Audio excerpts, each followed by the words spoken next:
प्रणव के अर्थों का विवेचन। वामदेव जी बोले, भगवान षडानन, संपूर्ण विज्ञानमय अमृत के सागर, समस्त देवताओं के स्वामी महेश्वर के पुत्र, प्रणतार्तिके भंजन कार्तिकेय, आपने कहा है कि प्रणव के 6 प्रकार के अर्थों का परिज्ञान अभीष्ट वस्तु को देने वाला है। यह 6 प्रकार के अर्थों का ज्ञान क्या है? प्रभो, वह 6 प्रकार के अर्थ कौन कौन से हैं और उनका परिज्ञान क्या वस्तु है? उनके द्वारा प्रतिपाद्य वस्तु क्या है और उन अर्थों का परिज्ञान होने पर कौन सा फल मिलता है? पार्वती नंदन, मैंने जो जो बातें पूछी हैं उन सब का सम्यक रूप से वर्णन कीजिए। सुब्रमण्य स्कंद बोले, मुनिश्रेष्ठ, तुमने जो कुछ पूछा है उसे आदरपूर्वक सुनो। समष्टि और व्यष्टि भाव से महेश्वर का परिज्ञान ही प्रणवार्थ का परिज्ञान है। मैं इस विषय को विस्तार के साथ कहता हूं। उत्तम व्रत का पालन करने वाले मुनीश्वर, मेरे इस प्रवचन से उन 6 प्रकार के अर्थों की एकता का भी बोध होगा। पहला मंत्र रूप अर्थ है, दूसरा यंत्र भावित अर्थ है, तीसरा देवता बोधक अर्थ है, चौथा प्रपंच रूप अर्थ है, 5वां अर्थ गुरु के रूप को दिखाने वाला है और छठा अर्थ शिष्य के स्वरूप का परिचय देने वाला है। इस प्रकार ये 6 अर्थ बताए गए। मुनिश्रेष्ठ, उन 6 अर्थों में जो मंत्र रूप अर्थ है उसको तुम्हें बताता हूं। उसका ज्ञान मात्र होने से मनुष्य महाज्ञानी हो जाता है। प्रणव में वेदों ने 5 अक्षर बताए हैं। पहला आदि स्वर अ, दूसरा 5वां स्वर उ, तीसरा पंचम वर्ग पवर्ग का अंतिम अक्षर म, उसके बाद चौथा अक्षर बिंदु और 5वां अक्षर नाद। इनके सिवा दूसरे वर्ण नहीं हैं। यह समष्टि रूप वेदादि कहा गया है। नाद सब अक्षरों का समष्टि रूप है। बिंदु युक्त जो 4 अक्षर हैं वे व्यष्टि रूप से शिववाचक प्रणव में प्रतिष्ठित हैं। विद्वन, अब यंत्र रूप या यंत्र भावित अर्थ सुनो। वह यंत्र ही शिवलिंग रूप में स्थित है। सबसे नीचे पीठ लिखे, उसके ऊपर पहला स्वर अकार लिखे, उसके ऊपर उकार अंकित करे और उसके भी ऊपर पवर्ग का अंतिम अक्षर मकार लिखे। मकार के ऊपर अनुस्वार और उसके भी ऊपर अर्धचंद्राकार नाद अंकित करे। इस तरह यंत्र के पूर्ण हो जाने पर साधक का संपूर्ण मनोरथ सिद्ध हो जाता है।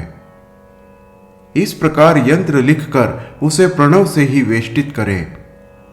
उस प्रणव से ही प्रकट होने वाले नाद के द्वारा नाद का अवसान समझे।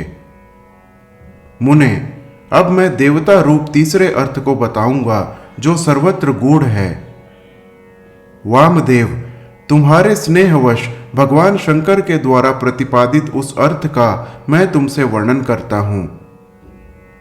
सद्योजातम प्रपद्यामि, यहां से आरंभ करके सदा शिवोम तक जो 5 मंत्र हैं, श्रुति ने प्रणव को इन सब का वाचक कहा है। इन्हें ब्रह्म रूपी 5 सूक्ष्म देवता समझना चाहिए। इन्हीं का शिव की मूर्ति के रूप में भी विस्तार पूर्वक वर्णन है। शिव का वाचक मंत्र शिव मूर्ति का भी वाचक है, क्योंकि मूर्ति और मूर्तिमान में अधिक भेद नहीं है। ईशान मुकुटोपेतः, इस श्लोक से आरंभ करके पहले इन मंत्रों द्वारा शिव के विग्रह का प्रतिपादन किया जा चुका है। अब उनके 5 मुखों का वर्णन सुनो। पंचम मंत्र ईशानः सर्व विद्यानाम को आदि मानकर वहां से लेकर ऊपर के सद्योजात मंत्र तक क्रमशः एक चक्र में अंकित करे। फिर सद्योजात से लेकर ईशान मंत्र तक क्रमशः उसी चक्र में अंकित करे। ये ही 5 भगवान शिव के 5 मुख बताए जाते हैं। पुरुष से लेकर सद्योजात तक जो ब्रह्म रूप 4 मंत्र हैं वे ही महेश्वर देव के चतुर्व्यूह पद पर प्रतिष्ठित हैं। ईशान मंत्र सद्योजात आदि 5 मंत्रों का समष्टि रूप है। मुने, पुरुष से लेकर सद्योजात तक जो 4 मंत्र हैं वे ईशान देव के व्यष्टि रूप हैं। इसे अनुग्रहमय चक्र कहते हैं।